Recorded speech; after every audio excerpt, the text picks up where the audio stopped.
Hello bachon, let's read the question. The question says a shortage of phosphorus in the soil would make it especially difficult for the plant to manufacture A. DNA, B. protein, C. cellulose, D. sucrose. Question में हमसे पूछा है कि अगर soil में phosphorus की shortage हो जाती है तो प्लांट्स को डिफिकल्टी होगी for the manufacturing of a product, और वो क्या है, हमारे पास 4 ऑप्शन, हम इनमें से एक ऑप्शन को चूज करना है। तो इस क्वेश्चन में हमारा की कॉन्सेप्ट क्या होगा? The key concept for this question is role of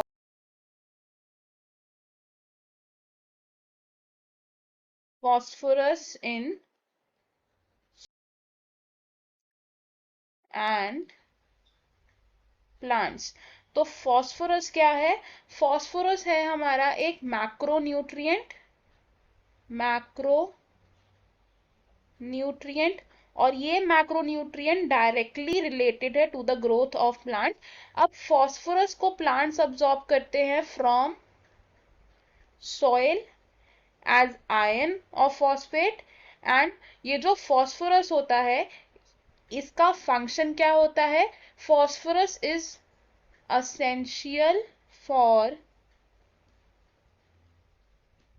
cell division and development of plant, development of plant. अब फॉस्फोरस डीएनए का भी एक इंपॉर्टेंट कंपोनेंट है, कंपोनेंट ऑफ डीएनए। तो डीएनए के मेजरली हमारे पास 3 कंपोनेंट्स होते हैं। ये 3 कंपोनेंट्स कौन कौन से? These are sugar, nitrogenous bases and third है हमारा फॉस्फेट।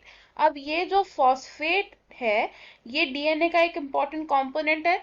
तो अगर फॉस्फोरस ही अब्सॉर्ब नहीं होगा from the soil, if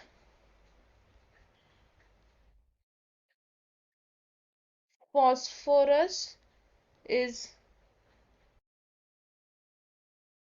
absorbed, अगर फॉस्फोरस ही अब्सॉर्ब नहीं होगा तो प्लांट डीएनए नहीं बना पाएगा, बिकॉज फॉस्फोरस क्या फॉर्म करता है? एक इंपॉर्टेंट कंपोनेंट फॉर्म करता है डीएनए का।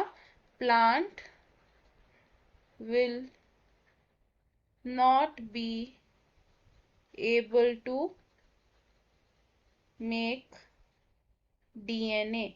तो हमारे पास जो ऑप्शन है इनमें से हमारा करेक्ट आंसर क्या होगा? It will be option A which says DNA. बाकी के ऑप्शंस क्यों रॉन्ग है अब ये देख लेते हैं। ऑप्शन बी इज प्रोटीन्स, तो ये ऑप्शन रॉन्ग है बिकॉज प्रोटीन्स में फॉस्फेट का कोई रोल नहीं होता।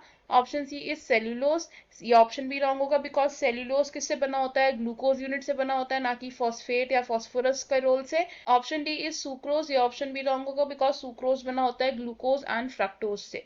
So in this question हमारा करेक्ट और फाइनल आंसर है option D. I hope you understood it. All the best, thank you.